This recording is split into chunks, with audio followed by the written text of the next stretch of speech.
Welcome to Cars on Call. I am automotive journalist Steve Schutz. I'm here with automotive collector, connoisseur, historian Adams Hudson, and right now, no Stefan. No, Stefan. He is somewhere without enough bandwidth. That would be internet bandwidth, not his brain bandwidth. Unable to click in, but we're hopeful he may join us.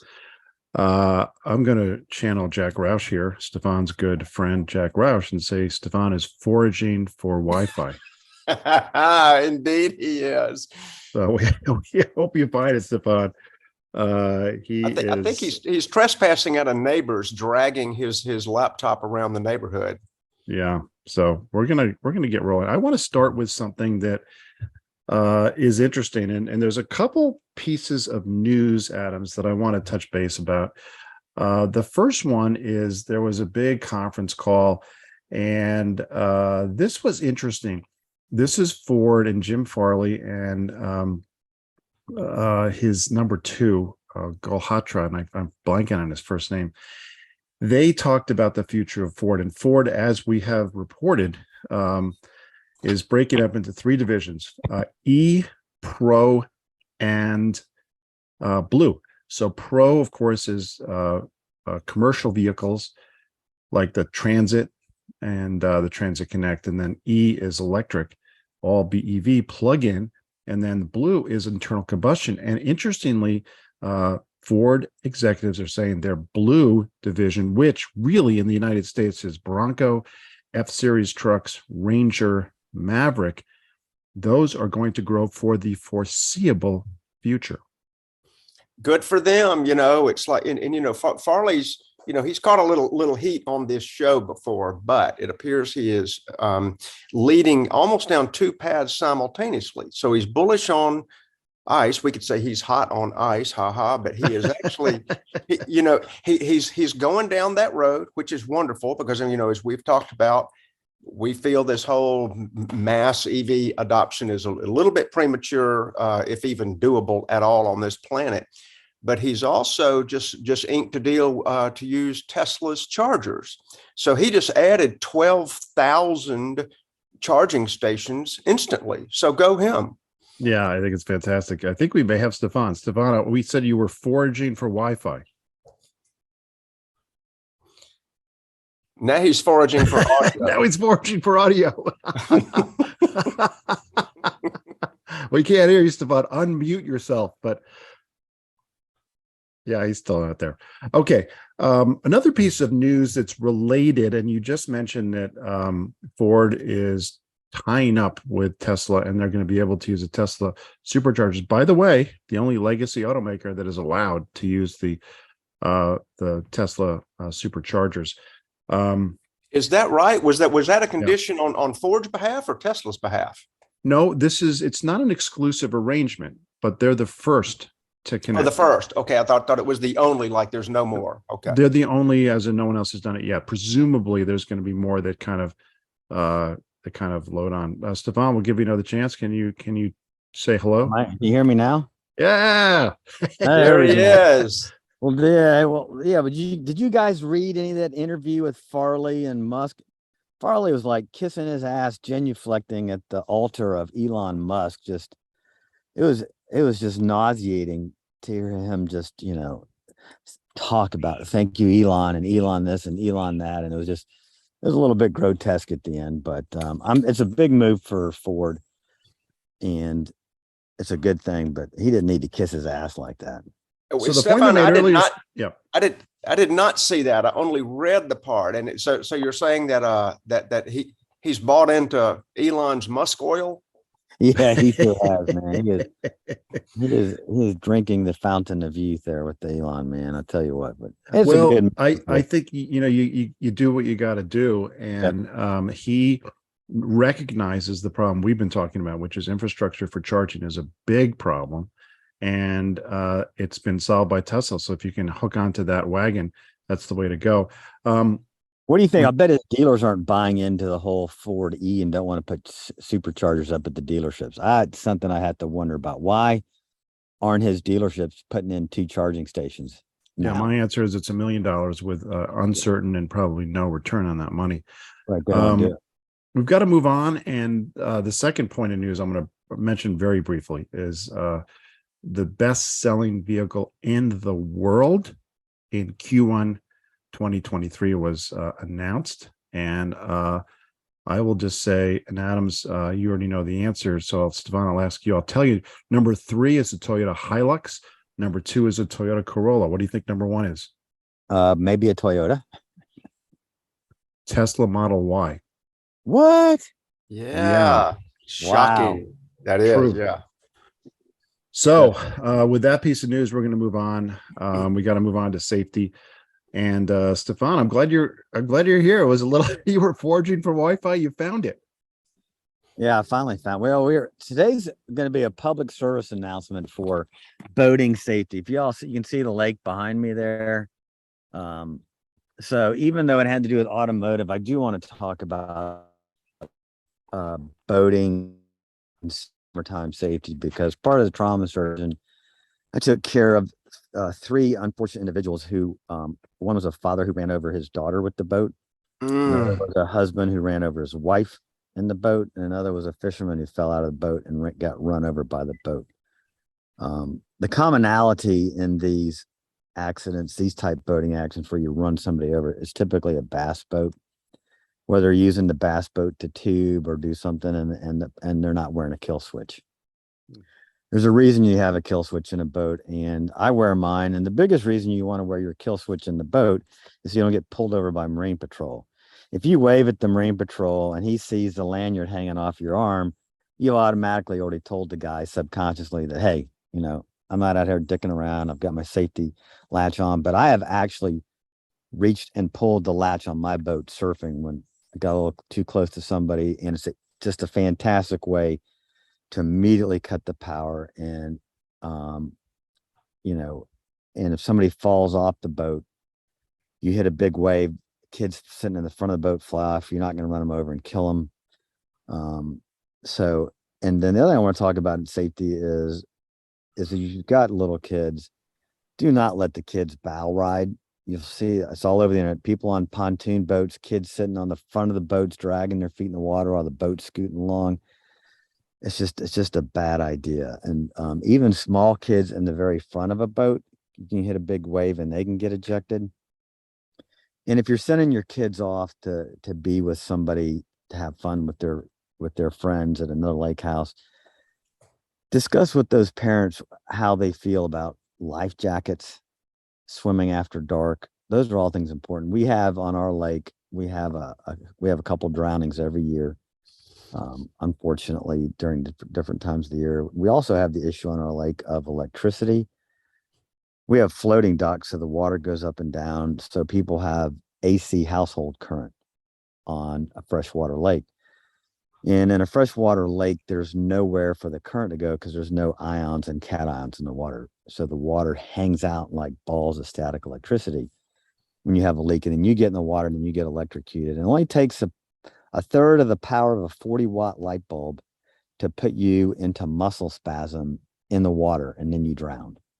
You can't swim. So big issue on lakes. So it's not an issue on houseboats and things like that because they're all DC powered. But if you're somebody who's got AC power on a dock, I won't go on a dock that's got AC power. That's a floating dock. Different story if it's a dock that's got wood pilings that go into the ground. That's kind of different than a floating dock, but just thing to think about. And even pools, if you've got a swim pool, your kids go to pool if they're not good swimmers. So we always had the rule at our lake house that when the kids were younger, if they left the deck of the house, they had to have a life jacket on. Didn't matter what they're doing. If they were playing in the yard, they had their life jacket on. But it was, we as parents could keep imbibing, having a good time, and not have to worry about one of our kids drowning because they all had life jackets on. So just public service announcement for the summer. Be safe out there. And bad things happen to kids in the summertime. It's the highest time where kids get injured. Pediatric trauma rises big time because they're bicycles, they're four-wheeling, they're going to the lake, they're doing a lot of outdoor activities. So just think about a little bit of safety consciousness in the back of your head. Stefan, I lived on an Alabama lake that looked just like the one you're at. You're a little bit more in North Alabama. lived there full time for 6 years, and we saw all kinds of crazy activities. And I'm not saying I'm innocent of the following, but certainly one thing that tends to happen with boaters, especially holiday weekends and long summers, is the blood alcohol content. And I'm sure that had to have played some factor in what it is that you saw, because people feel like, hey, I'm not driving, I'm not going to get a DUI. I mean, they can still get a DUI, but most lakes are so under patrolled, they just sort of take that as a liberty just to over imbibe and all day long.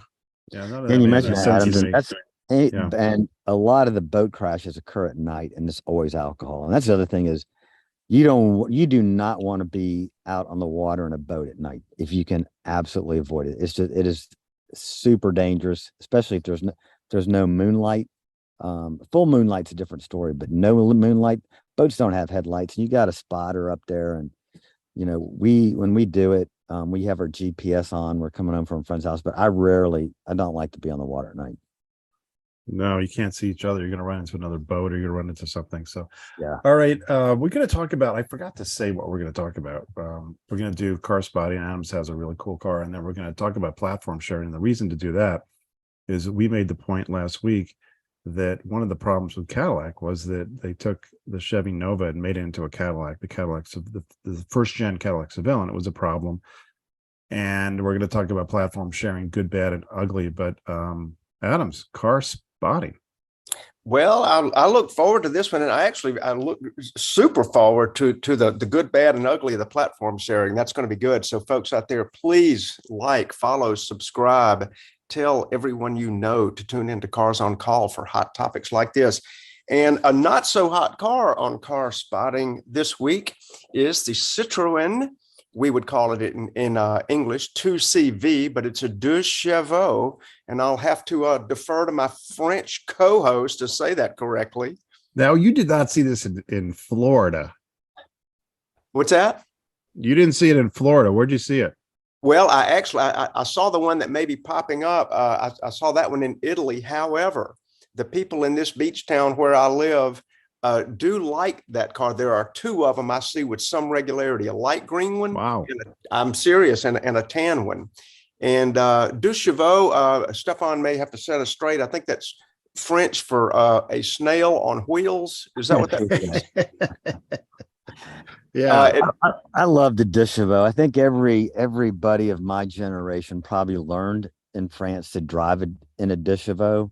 And 2CV, 2CV means two steam, which is taxable horsepower. And they actually had a total of 9 horsepower on the original ones. Yeah, that's almost certainly the first car ever to be named for something related to the tax code. Yeah. And then interesting, and there's a lot of neat things about the cars. The 2CV was made from 1948 to 1990. They made 9 million of them if you include the derivatives that they came about, but that's got to be the longest lived single model. It has to be. That changed so little. What's really neat is the prototype was called the TPV, the Toute Petite Voiture. I mean, very small car. And Citroen wanted to kind of revolutionize France the way that the Model T did Henry Ford in America. They saw what that did to America for farmers, everybody. So they decided they needed a tiny car. It had to be able to carry 50 kilos, which is 120 pounds of produce to market at a speed of 50 miles an hour across muddy, unpaved roads. It had to be economic. And more famously, it had to be able to carry a basket of eggs across a plowed field without breaking them. Wow. What a bunch of design. That's incredible. Parameters. That's terrific. And so they built it. It's been called the Umbrella on Wheels. And the Citroen's got front suicide doors. The top actually rolls from the top all the way down the back. So if you wanted to, you could stand something up in the back. Interestingly, it has the same wheelbase, 94.5 inches of Beetle. And a couple other cool facts. It was the world's first front-wheel drive car to sell 1 million vehicles. And then Michelin introduced and first commercialized the revolutionary radial tire design on the introduction to the 2CV. Wow. Interesting. Boy, that another French collaboration. Now, so a couple of other cool facts that about the Deschavaux. My cousin in France actually drove his probably at the time 30-year-old Deschavaux from France all the way to Morocco. Yeah, through Turkey, Whoa. everywhere Has he across, gotten and there drove it yet? home. Has he gotten there yet? Has he He's gotten still there he's halfway there. That's my cousin Gonzague. And my cousin Gonzague, he told us about that story. And then my favorite Deschavaux was the 4x4 Sahara. So they wanted one for the desert. So they put a motor in the back and a motor in the front. They weren't connected anyway. So they took the front motor and everything, stuck it in the rear, and you had a little dial in the front where you could kind of fine tune the acceleration between the two motors. That's crazy tech. What was that called? A four chevaux? 4 Chevaux, yeah. Or it could be 4x4x16, but hey, so Mr. Trivia Adams here. Uh-oh. I'm gonna dig into your brain. Okay, what famous car movie was the Deschavaux in? A great chase scene. The French Connection. No, how about? Oh, you got to admit that was a swell guess, though. It was a great guess, and wasn't Peter Sellers, but no, 1981, For Your Eyes Only, James Bond. Roger Moore was being chased by the baddies. He was in a Deschavaux going through that Spanish olive farm. Remember going down, and he was being chased by Peugeot 504s. So it's a cute fun fact. I know you've laughed at me, Adams, but I would do. love to own a And Steve and I Deschavaux. do, even when you're not on the show. Okay, all right, listeners and ads. Okay, Chris Harris, the most famous automotive tuning journalist of our time. He loves his Deschavaux, and he drives that thing. And driving a Deschavaux at 9/10 is you're not going very fast, but it's an absolute blast. They're fun cars. He calls it pure driving pleasure. He said it's absolutely the essence of driving pleasure. Yep. I've seen a bunch of them. I have to admit, I've not even really looked in one. And it's just incredible that you mentioned that those were the design parameters given to the team. This is the things that you have to fulfill. And one of my favorite, I found this online, one of my favorite automotive writers of all time, LJK Setright. That's right. Yeah. What a fantastic name. But he said, and he was, God rest his soul, very eloquent. He described the Deschavaux as, quote, the most intelligent application of minimalism ever to succeed as a car, and a car of remorseless rationality. Yeah, that's beautiful. It's a lot of 3-syllable words in there. Yeah. But doesn't that say it the best? If it really is the Nissan Xterra tagline, everything you need, nothing you don't. Wow, that's good. Yeah. Well, we need one in the Cars on Call fleet, and I think I know who would be the likely person to go ahead and do that. Yeah. You provide. We'll go for a road trip. You provide the Deschavaux, and Adams and I will provide the Galoises, cigarettes, and the espresso. There we go. I think we have a plan. And a baguette.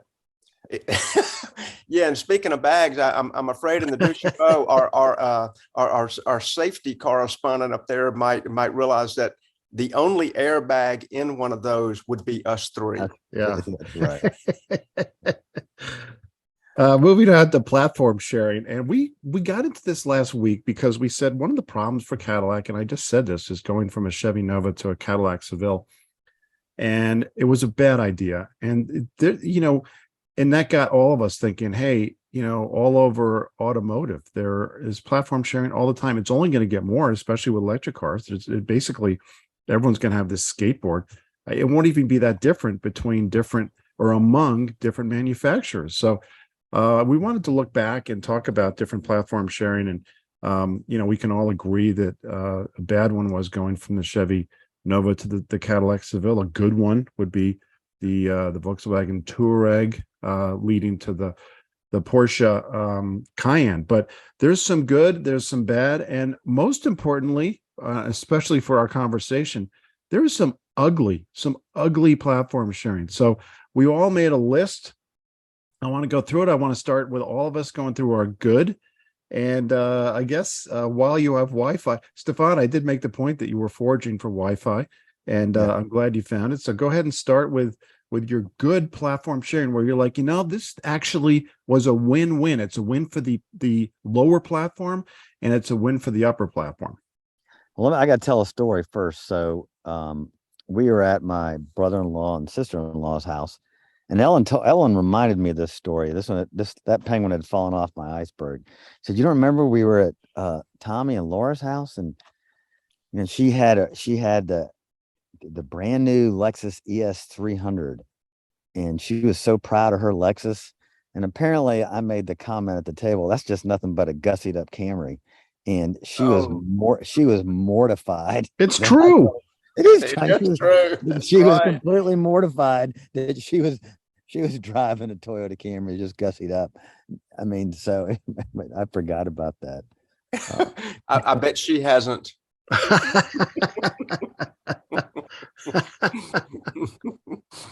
All right, so I'm going to go to the high end of platform sharing that worked, the really high end. The BMW 7 Series and the Rolls-Royce Dawn convertible. Oh, that's good. That is good. So I've never been the 7 Series, everybody always Audi at the S8, and everybody tries to be an S-Class Mercedes, and they really just can never quite do it. But to think that Rolls-Royce made that gorgeous Dawn convertible with that platform, and without platform sharing, there probably wouldn't be a new Rolls-Royce, because to make that investment in a new unibody and everything. So that's like good to just fabulous. So it meets the spectrum of change, but it's not ugly. I do have a couple others, but how about you, Adams? What you got? Let's see. I don't know. That's going to be somewhat difficult to top. I didn't even see that one coming, but mine on the good platform sharing would be the Audi R8 to the Lamborghini Gallardo. Ooh, yeah. Yeah. And to me, and Steve, I'm glad you mentioned that about, it kind of did both good, the donor, the host. Audi had a rather sort of not boring image, but just sort of the same old. And man, they started, knocking out victories in Le Mans with that R8, and then bring out this street car by the same name. And certainly Lamborghini, though, pretty sexy as far as an allure, reliability was never in their top things you would say about a Lamborghini. And they end up getting a great, super well screwed together platform out of their entry level car, which ended up selling like absolute crazy. And I don't know. I think it did both of them pretty well. And you've got the V10, the sort of exotic V10 under the bonnets, the mid-engine bonnets of both. Other than the first gen, and I'll mention this as a dark horse, the Audi R8 with the 4.2, the real Audi motor, that V8 and the gated 6-speed, I think is sort of a dark horse for collectability. Yeah, I would agree with that. Yeah, I think it's great. The Audi R8 is fantastic, and it came out before Audi bought Porsche. And once Volkswagen bought Porsche, the Audi R8 didn't really have a point anymore, except to provide stuff for Lambo. So I think the R8 won't last too much longer, but because it's a direct competitor to the 911. Yep, sure is. And it's a little bit more understated. It's like the R8 is like the less flamboyant Lamborghini. I mean, if you own a Lamborghini, and forgive if this is offensive to people, but I mean, you have some degree of exhibitionism in you. But you can drive an Audi R8 to church or to the store on a trip and just not feel like you're doing that. Yeah, Stefan and I drove them at Sonoma. Stefan, that was fun. That car is a blast to drive. We did the Audi R8 driving school on the track at Sonoma, and you're by yourself in the R8, and it is a fabulous car. We really enjoyed it and it felt just glued to the road. It had great acceleration, and it was a good time. What you guys for about 2 years? We for the bad and the ugly, we'll just go through 1, 2, 3 for each of us. But I will tell you mine. I think this is like the top because no one ever notices it.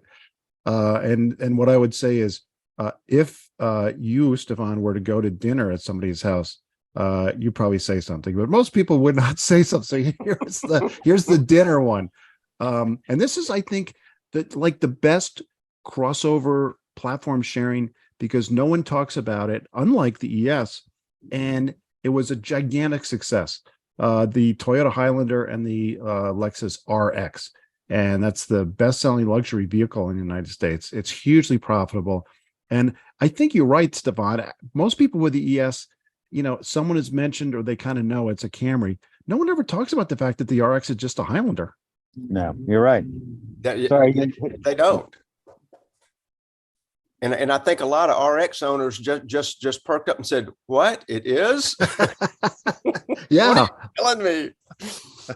We just lost half our subscribers. No, that's a great pick. We had an RX for a while. Well, actually, my wife and her family, they drive cars almost literally till the wheels come off. And we put about 110,000 miles on that vehicle, and it was just fantastic. The RX, excuse me. Did I say EX? I meant no, RX. you said RX. Okay, yeah. And it was fantastic. We took it on family trips. It did everything we could ever ask of it. And it was, as you would imagine, dead reliable. Give us your next two, Stefan. I want to Right, hear this your, is- by the all way, right. the 7 Series to the Dawn, I think so far is the best one. All right. Well, I've got here. This is going to be actually making a silk purse out of a sow's ear.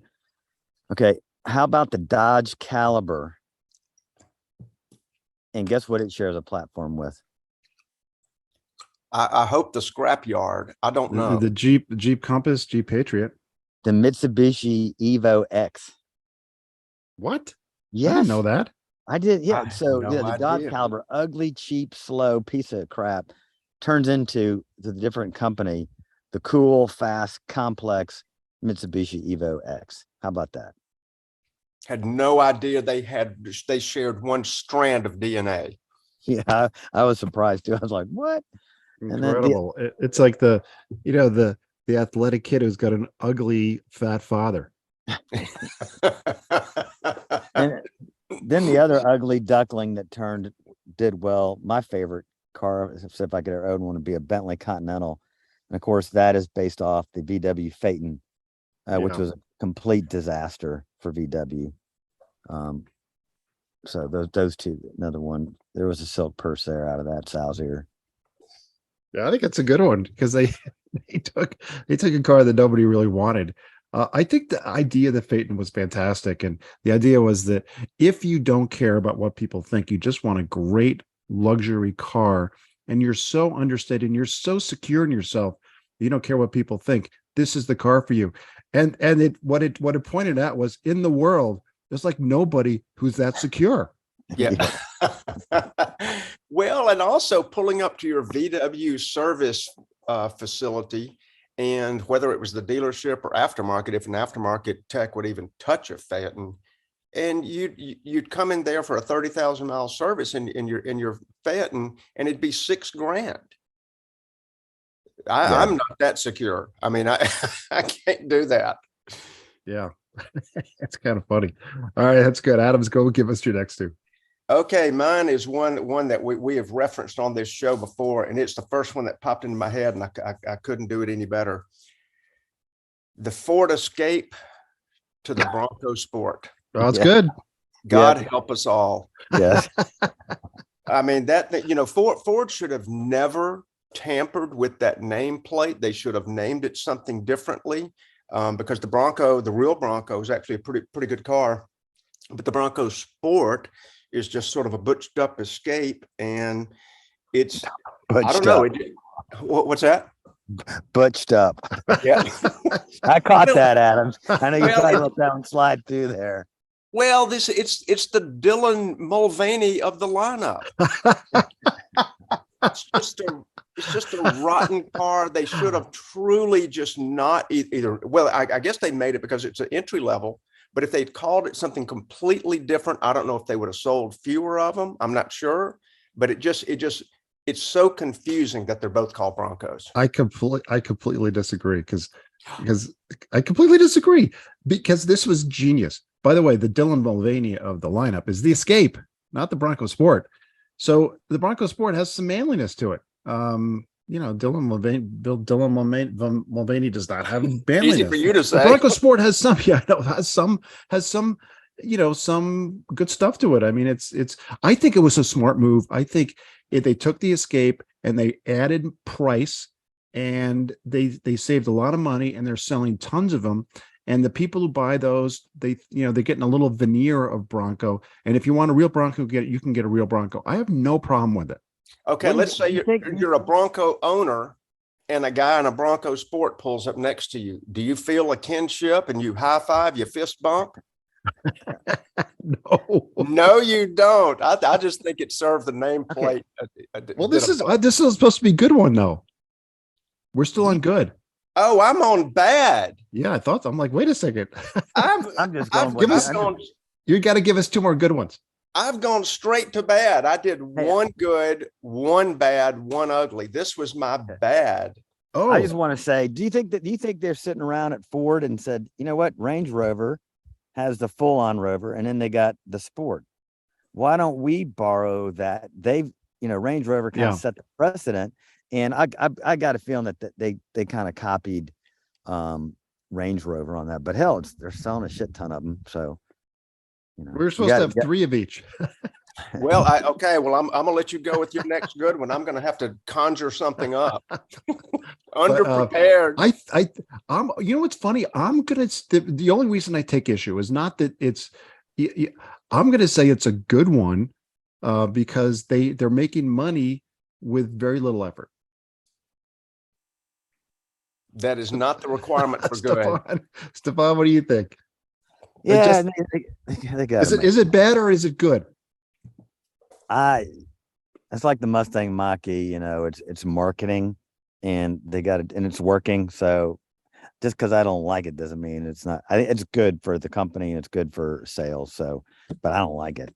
I think agree it's a cynical move. How about that? I think it's a cynical move. So right. I'm gonna give 2 more good ones, and I think that there's one of these that Adams is gonna go crazy. I think in a good way, Adams, in a good way. So I'll say the one you're not going to go crazy. And this was marketing genius, maybe the most significant vehicle of the last 30 years, maybe. And I would say probably the most significant vehicle of the last 30 years. That was Ford taking the Ford Ranger and making the first generation Ford Explorer out of it. A gigantic home run for Ford. It was a win-win. The Ranger was just an okay small pickup, and they took that platform and they turned it into this overnight home run success. Absolutely. I do agree with that completely, because when that Explorer came out, I think half of my friends owned one within a year. Yeah. And Stefan, I know you're a fan of the Explorer, maybe not the safety rollover, but just keep your tires inflated. You're right. That was an absolute genius move on their part. But and I remember you're right when that Explorer came out. They came out the Eddie Bauer package, and it was now the high end version, the low end version, and that was a genius move. Take an existing platform like that. They tried it with the Expedition, that really didn't work. Unfortunately, I liked the Expedition. It didn't have the same magic. I'm sorry, the Excursion, the big Excursion. Right, but even the Expedition didn't have the same magic as the Explorer. No. It was good, but not great. The Explorer was great. All right, my last one for good. Again, Adams, you're going to explode with happiness. Okay, the E39 BMW M5 into the Z8 BMW convertible. That was a genius move. It was win-win. It didn't take away from the M5. The Z8 is so desirable now. That was a win-win. Yes, all the way around. And I don't know if you can tell by looking at me, but I am exploding with happiness.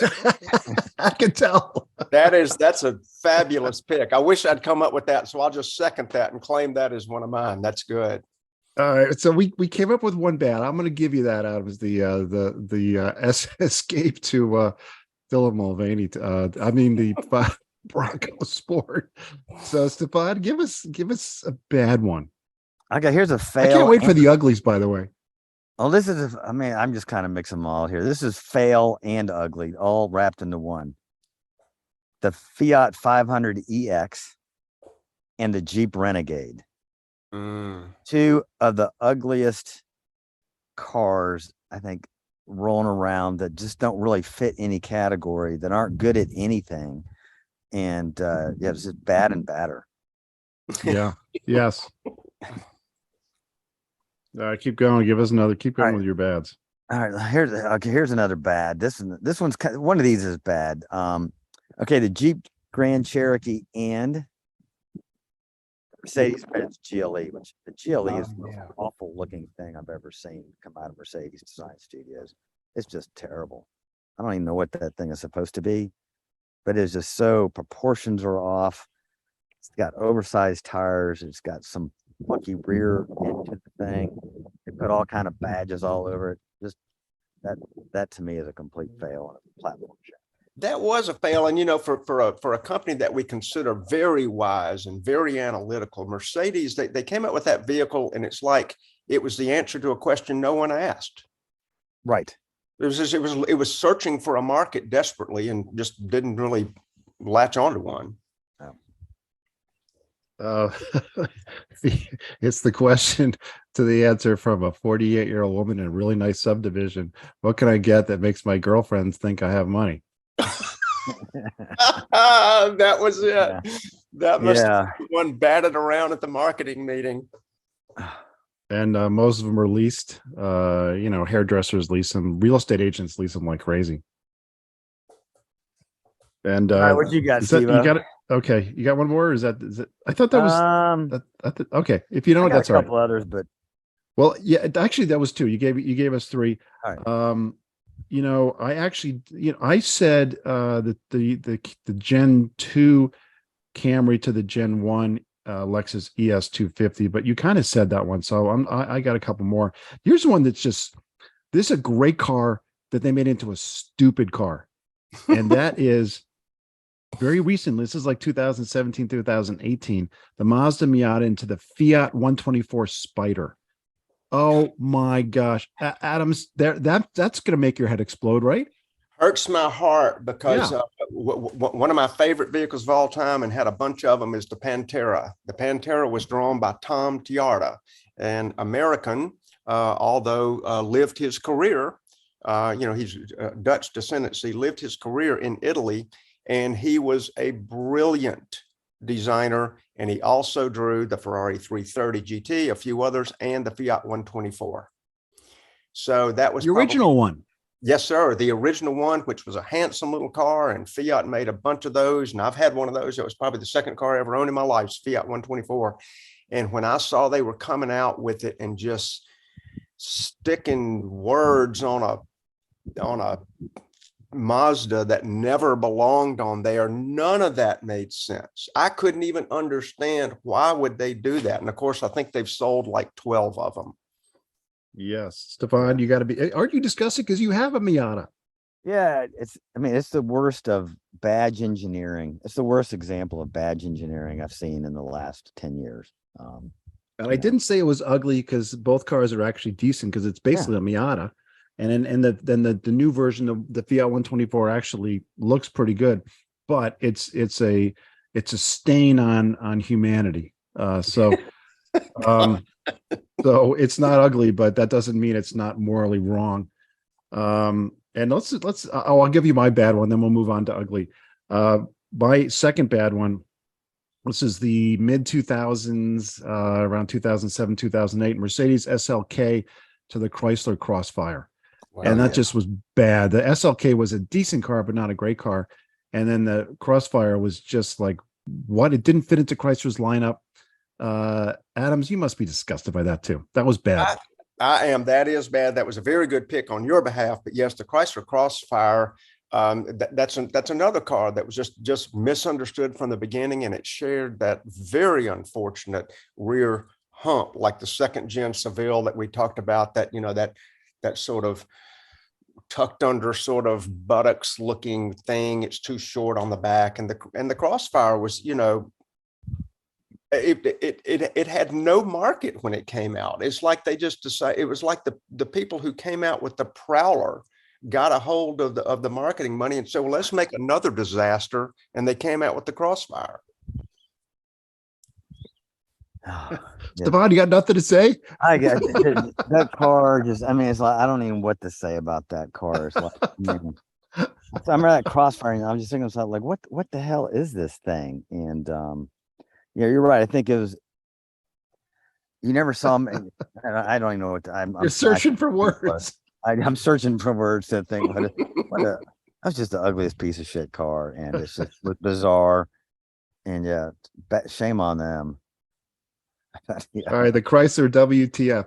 All right, let's move on to ugly, because this is where all the meat is. There's some ugly shit out there in the crossover platform world. So Stefan, you want to go nuclear here?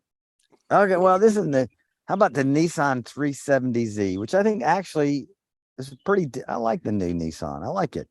But they turned that into the Infiniti QX70. This crossover thing what's the big deal? What's the big deal? It's like a Ferrari, man. It's like taking a and doing something. I'm just like, no. The Ferrari gets an honorable mention again. No, yeah. But that really is like that. I'm just like, no, it's just so wrong. Yeah, it's the reason that the 370Z is so heavy. It's way too heavy for its size. Yeah, it is. I feel sorry for the 370Z because that's another revered nameplate. And we've mentioned a few of these. It's almost like a theme that the car makers say, well, hey, there's a name that people remember fondly. Let's foul it up royally. And they just never gave the 350, 370Z a real fighting chance.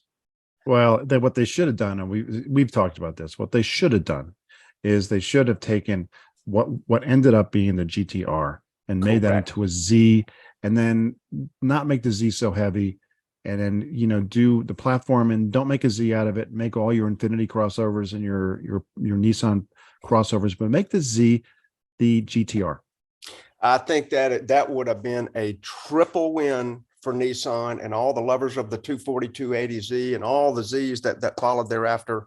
I think it would have been a great win. So doubling up, not make the 370Z so heavy, but it also wouldn't have made the GTR so ugly.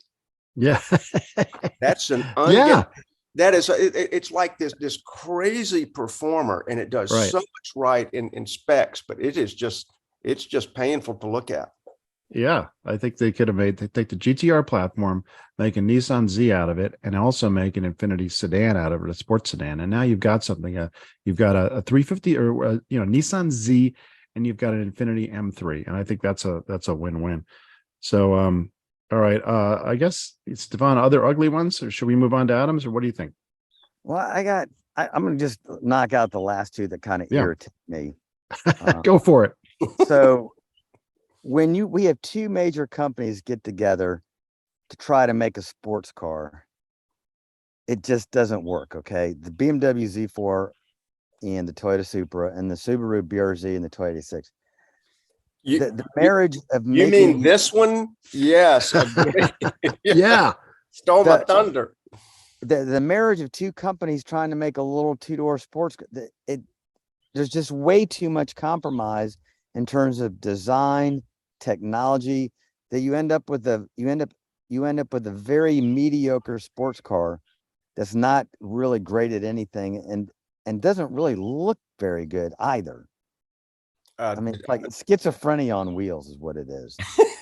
It is. It still can't decide if it wants to be. And I keep picking on this, and honestly, I don't mean to be just wearing this out, but Toyota does not have many nameplates in all their trillions of sales. They don't have many nameplates that sort of evoke an almost cultish following. Once you get past the Land Cruiser, you sort of don't have much. Yeah, you could say the Tacoma, but there are 87 jillion of them, and there's nothing too unique.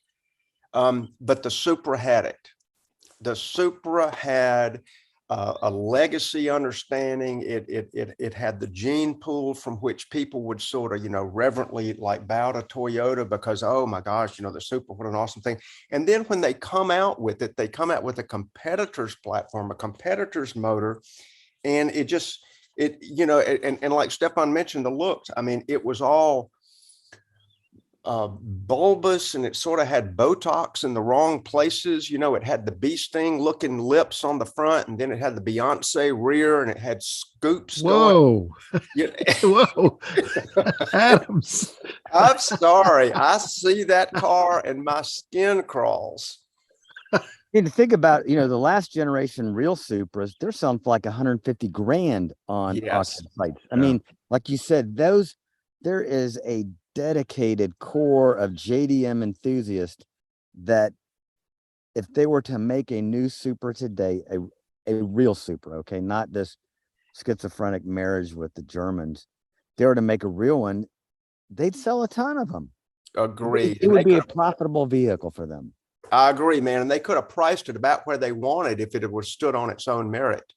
Yes. Yeah, that was a shame. Although, we talked about how Ford Blue, which is internal combustion engines, they're saying it's going to be strong for the foreseeable future. How about BMW Blue? BMW is they're selling engines to Toyota to put into the Supra, and they're selling every single Range Rover Sport is powered by a BMW internal combustion engine. And that's a good looking vehicle, the Range Rover. I mean, I think they've done a lot right. Yeah. So you got another ugly one, Stefan? Well, that was a good one. Yeah. I really always thought the Chevy Camaro. The Super deserves all the shit it gets. Yeah.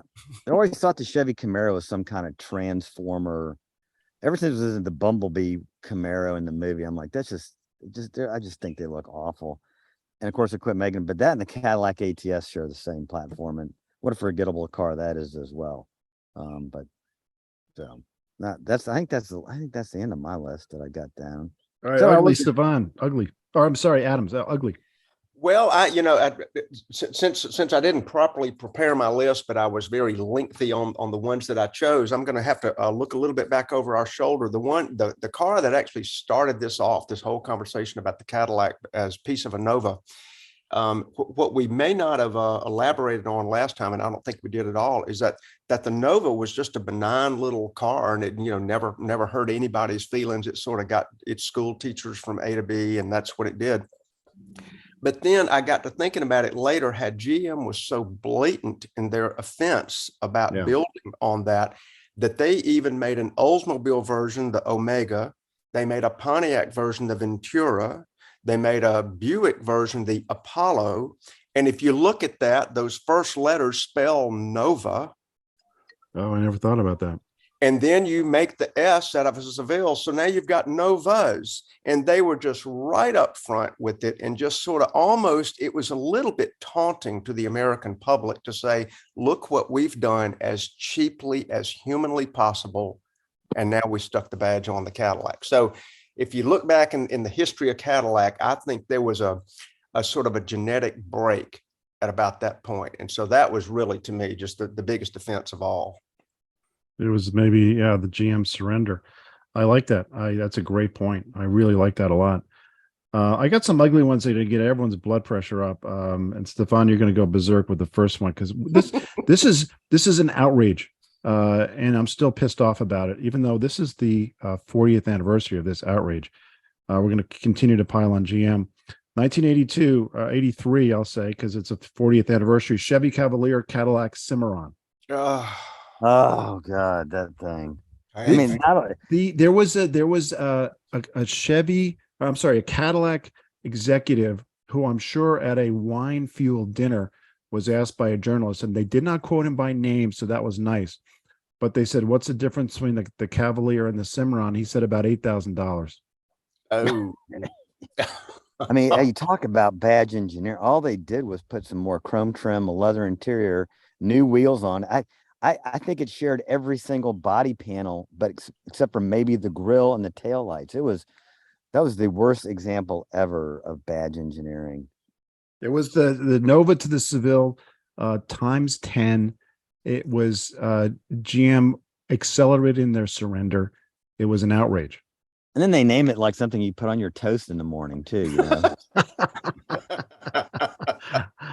You know?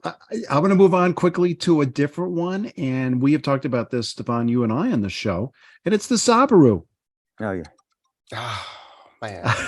The WRX Subaru was changed to the Saab 9 2X. Can you believe? I mean, Adams, give me a break. That wasn't a Saab. It wasn't a Saab, and Saab is another, one of those nameplates. It had such a unique personality. You know, you would see the BMWs and the Audis and the Volvos and the different versions of kind of the same thing, you know, sort of a variation of a theme. Saab pops around and does everything differently. It looked different. It was designed by aircraft engineers, Saab formerly being an aircraft company. It had unique answers to how they went about making an automobile. It was sort of like that friend that we all have who really, he's everyone's friend, but he's the quirky version of the friend and entertaining and sort of surprising. That was Saab's thing. And Yeah. It wasn't a Subaru. Yeah, the flat four engine was a Subaru engine, transmission was a Subaru transmission. It was a complete outrage. Also outrageous was the Chevy Trailblazer, which begot the Saab 97X. Nothing to do with Saab. It was an embarrassment. This was now Saab waving the white flag. If I were working for Saab, don't you think, Adams, you would have been you would have resigned in disgrace or just been so embarrassed if you were Swedish? Yes, absolutely. And I'm sure the Swedish looked at the time, I really don't know their economic position, but that's when a lot of American companies were buying up. You know, Volvo got bought at the same time and Saab got bought and several nameplates got sort of washed around. But GM did a bad move with what they did to Saab. The caretakers of Volvo, which would be Ford and now Geely, have done a much better job of preserving that brand and being caretakers of the brand than GM was to either Saab or a bunch of brands that they had. It was just bad. And another ugly one before Stefan comes back, Adams, this is a recent one. This is so goofy. And you talk about selling 12. Do you remember the Chevy Volt going to the Cadillac ELR? I don't remember the ELR at all. All right, Google it. Google the ELR. So, Stefan, we're talking about the Chevy Volt begot the Cadillac ELR, which is a two-door Chevy Volt. They must have sold two out of them. I actually drove one at an event, and the interior was actually very nice, but it was a Chevy Volt. There was nothing about it that was Cadillac, and of course, it looked very goofy. How are you going to make a Chevy Volt into a Cadillac? Oh, it looks. I just Googled it. It does look awful. It's just. It's terrible. Like this, nobody bought it. Like a flattened sedan. It's like somebody just squashed it. Yeah, terrible. It was at least twice the price. Yeah. Did they start to crush it and then backed off, and that's what they were left with? You know, normally a low sort of sexy coupe-like roofline looks good, but this is so out of proportion. Yeah, then one more, then we'll wrap this up. The 2010 Chrysler minivan begot the Volkswagen Rutan. I don't think anyone. There's Adams, you know this. I think you guys both know that this. Sounds like some. Well, what it is there's a Touran small van in Europe, and I think they just did like an anagram of it and came up with Rutan because why not? Rucan sounds like a snake anti-venom.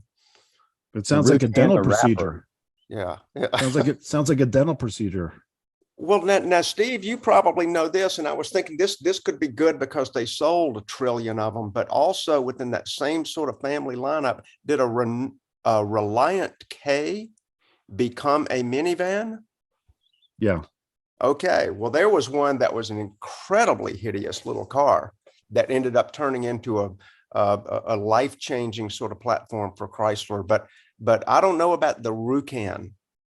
Yeah, the Rutan is Rutan. It's just a Chrysler minivan with Volkswagen badges on it. Stefan, you remember that? Yeah, it was. It was ugly. Yes. All right, I guess that's it. If we got nothing else, let's wrap up because it's Memorial Day weekend. We want to go have some fun. And however, I think that this last talk qualifies us to be on the board of any product meeting with the manufacturer. I mean, honestly, folks, if you're out there listening, please just get some people who aren't in the car business but are car fans to help weigh in, because we could have saved everybody we named tons of trouble, money, and embarrassment. Yeah, think about Cadillac. I looked up. They made 3,000 of those ELRs. Come on, a company like General Motors only makes 3,000 of one vehicle that they spent all that R&D on to do some face changes. Give me a break. What a waste of money that was. Well, sadly, that's 6 times the sales of the lyric. Oh, Oh, oh, oh. We were going to end on a high note. There you go. All right, close this out, Stefan. All right, everybody. Thanks for listening today. Remember, like, listen, subscribe, tell your friends, and hit those buttons if you're watching us on YouTube or Apple. Help to keep this podcast going, because we don't have your support. This podcast may not go on in perpetuity. So, And the world needs us. So do that. They need the opinion of 3 more old white guys is what the world needs, isn't it?